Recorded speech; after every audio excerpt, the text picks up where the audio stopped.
Your mentality is heavily linked to your reality. And the fact that most people have such weak mindsets comes from the fact that they have a weak life, a weak body, a weak social circle, a weak network, a weak bank account, a weak relationship, and then their mind is weak. Well, of course.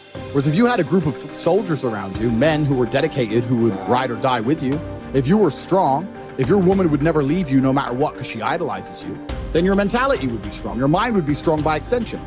So if someone comes to me and goes, I doubt myself, I usually look at them and go, yeah, I understand why. You're a little fat piece of shit. You're stupid. Of course you do. Excuses sound best to the person that's making them up. Stop feeling sorry for yourself. Get off the pity potty.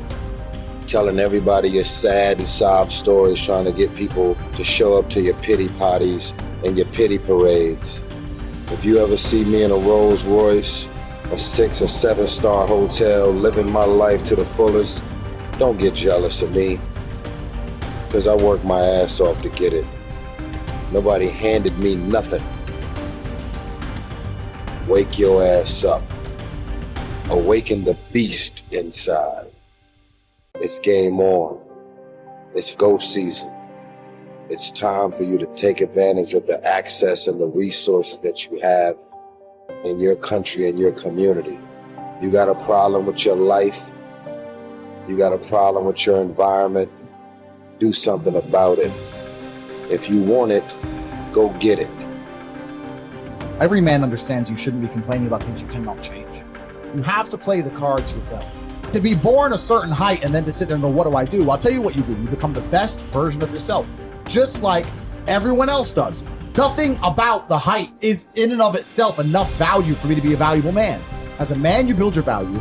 You are born with the cards you're dealt. Sure, it'd be ideal. Look, I'd love to be 7 foot tall. I'm not. So it's the same argument. If you're 5'2", you need to become rich, strong, and funny, and charismatic, and interesting, and witty. If you're 6'4", you need to become rich, strong, well-connected. It's the same game. So to sit there and complain about it is asinine.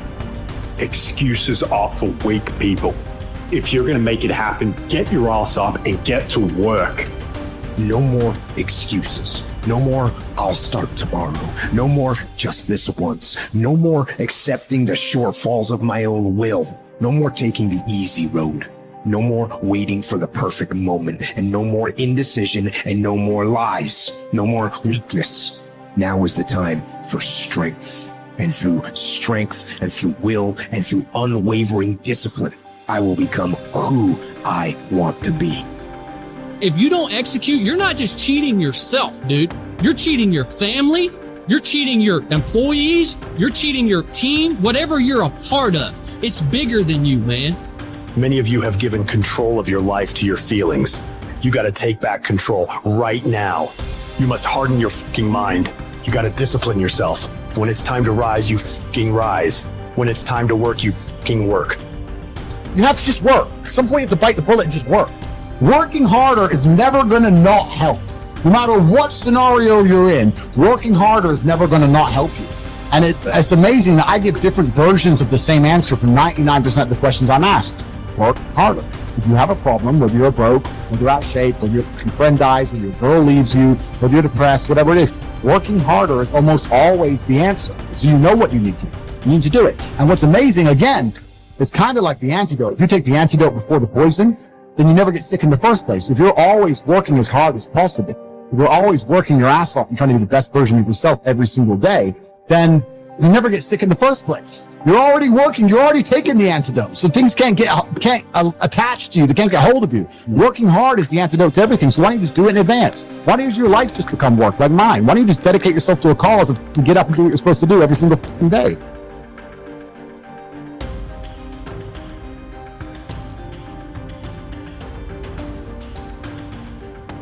I want to talk to you today because I hope that of all the talks that happen here, you forget about me, but that this changes your life. And I want to remind you of something as I begin today, that you were born to do something great with your life, that you're extraordinary. Listen to me, that you're enough, that you're special, that you're favored, that you're chosen, regardless of where you come from, regardless of what you've been carrying with you. Some of you come in here today, and you know what? You've even thought of harming yourselves. Maybe you're even proud of the fact you haven't killed yourself. But every day, some of us are killing ourselves with the shame we carry from something we've done, some humiliation, some fear. We put this gun to our head every day that tells us we're not enough. We're not strong enough, pretty enough, smart enough, favored enough, that we're doomed. And we carry these guns in our head every day that shame us, that take our confidence from us, that steal our joy. It's like a knife. You don't have to kill yourself because you do it every day. You do it over and over and over again, and there's a better way forward. You can put those things down in your life. You could decide today that you were born to do something great. You could set aside this weapon that you keep using against yourself to hold you back from your joy, from your passion, from your achievement, from all the goodies in life. You could decide today, just intentionally, to set this weapon down, whatever it is. Something from your childhood, a divorce, a business failure, something you're just not proud of that you've done. Set it down. Stop using it as a weapon against yourself and realize that happened for you and not to you. I'll prove it to you. I'm a big believer in fake it till you make it. I don't want you seeing, people say, well, social media is so full of like these fake lives. People have always lived fake lives. I was living a fake life way before social media came along. In fact, when I became an entrepreneur, I wanted to be somebody so bad. I wanted to be rich so bad. I thought, if I don't look successful, no one's going to listen to me. Who's going to listen to a young kid in business about how to save your money when I didn't have any? That was my own limiting belief. What's yours? You have this kind of convoluted limiting belief about why you can't do something right now that's your own BS story you keep telling yourself. How about you just drop that story? How about you just decide it's a lie, even if it is true? I'm not going to just teach you not to tap into your pain. I'm going to teach you how to do it. Okay, I teach people how to change things technically, but I believe in this concept of living blissfully dissatisfied, which means there's a way. Most achievers have it backwards. They think, hey, if I enjoy my success, I'm going to lose all my drive, right? And then other people that aren't successful yet, haven't reached what they want, or they delay their bliss until a destination in the future.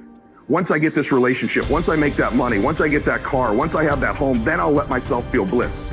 And so I teach you that the concept is you can live blissfully and still be dissatisfied. Your pathway to changing how you feel about yourself, of getting to the next level, is always giving, always giving, always giving. I have this thing I kind of run my life through that kind of is my governor on my life of when I'm trying to give and when I'm trying to make a difference for people. And I just have this hallucination. I am a Christian, and so I believe that someday when I die, there's an accounting. I don't care if you. I'm actually one of these very interesting people that I believe in the quantum field and energy because I know it exists, and I believe my Lord and Savior created it. You have whatever your belief is wonderful. I don't preach. I just want you to know. I know there's an energy field. I know there's a God, and Lewis asked me on the show, what are 3 truths? And I said, the first thing is there's a God. I just want you to know that. So you believe your beliefs. I respect them. I admire them. I have people from every belief center in the world on my program. But I just want to say to you, this is my prism I live my life through. It governs my decision making. And I make mistakes all the time. One of the cool things about being a Christian is I'm saved by the grace of God because I know I'm going to sin. That's one of the cool things about my particular faith. But the point that I want to make, because I sin all the time, I make mistakes all the time. I've already used profanity, I think 4 times in this talk. So I know for sure I've messed some mistakes. But let me tell you how I govern my life. I believe at the end of my life there's an accounting. And I'm going to sit in front of my Lord, and I want him to say, well done, good and faithful servant. But having said that, no matter what your beliefs are, I think that I actually get to meet somebody interesting. Maybe you don't believe in anything faith-based, but I bet you believe there's a recording going on in your life. Someone's paying attention. Someone's going to tell the story of your life. Maybe your great-granddaughter will carry the legacy of your life and what you've done, but someone's paying attention to what you're doing here. You've always had that sense. You've always known your life mattered. You've always known since you were a little girl that there's something special you're supposed to be doing. And that anxiety, that fear you have is maybe you're not doing it. In life, our first job is this: to divide and distinguish things into 2 categories. Externals I cannot control, but the choice I make with regard to them I do control. Where will I find good and bad? In me, in my choices. Negative visualization, in other words, teaches us to embrace whatever life we happen to be living and to extract every bit of delight we can from it. But it simultaneously teaches us to prepare ourselves for changes that will deprive us of the things that delight us. It teaches us, in other words, to enjoy what we have without clinging to it. Over the years, I have come to realize that the greatest trap in our life is not success, popularity, or power, but self-rejection. Success, popularity, and power can indeed present a great temptation, but their seductive quality often comes from the way they are part of the much larger temptation to self-rejection. When we have come to believe in the voices that call us worthless and unlovable, then success, popularity, and power are easily perceived as attractive solutions. The real trap, however, is self-rejection. As soon as someone accuses me or criticizes me, as soon as I am rejected, left alone, or abandoned, I find myself thinking, well, that proves once again that I am a nobody. My dark side says, I am no good. I deserve to be pushed aside, forgotten, rejected, and abandoned. Self-rejection is the greatest enemy of the spiritual life because it contradicts the sacred voice that calls us the beloved. Being the beloved constitutes the core truth of our existence. Life is neither a glorious highlight reel nor a monstrous tragedy. Every day is a good day to live and a good day to die. Every day is also an apt time to learn and express joy and love for the entire natural world. Each day is an apt time to make contact with other people and express empathy for the entire world. Each day is perfect to accept with indifference all aspects of being. Persuade me or prove to me that I am mistaken in thought or deed, and I will gladly change. For it is the truth I seek, and the truth never harmed anyone. Harm comes from persisting in error and clinging to ignorance. Let us too overcome all things, with our reward consisting not in any wreath or garland, not in trumpet, calls for silence, for ceremonial proclamation of our name, but in moral worth, in strength of spirit, in a peace that is won forever, once in any contest fortune has been utterly defeated. How is it that discipline and the straight and narrow offer the best chance for a good life? And how is it that we have forgotten that is the case? Well, the reason that discipline is necessary is because you're a mass of competing short-term interests. And so the question is then, well, which short-term interest should win out? And the answer to that is, well, none of them. They need to be organized into a hierarchy that makes them functional across time and across individuals. So like a 2-year-old is very likely to act out his or her proximal impulse. But of course, a 2-year-old can't survive in the world.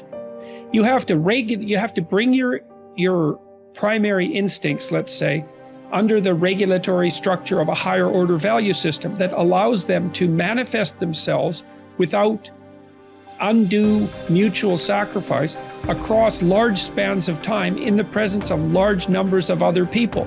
So that requires a very sophisticated ordering. It's like, we already talked about the fact that a meta-narrative is necessary to unite subcultures, say, so that they can operate peacefully and harmoniously within the same space.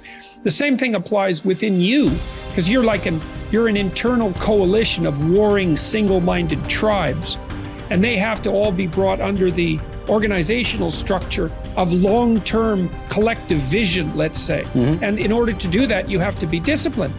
And any discipline, technically speaking, is an attempt to bring all those competing short-term impulses under a larger scale and more inclusive framework. And so you do that, and then, well, that's actually what gives you freedom. Being impulsive and being free aren't the same things, because if you're impulsive, you're just the slave of your impulses. Right. There's no freedom in that. That's the same freedom, so to speak, literally, that a 2-year-old has, because a 2-year-old isn't socialized yet. So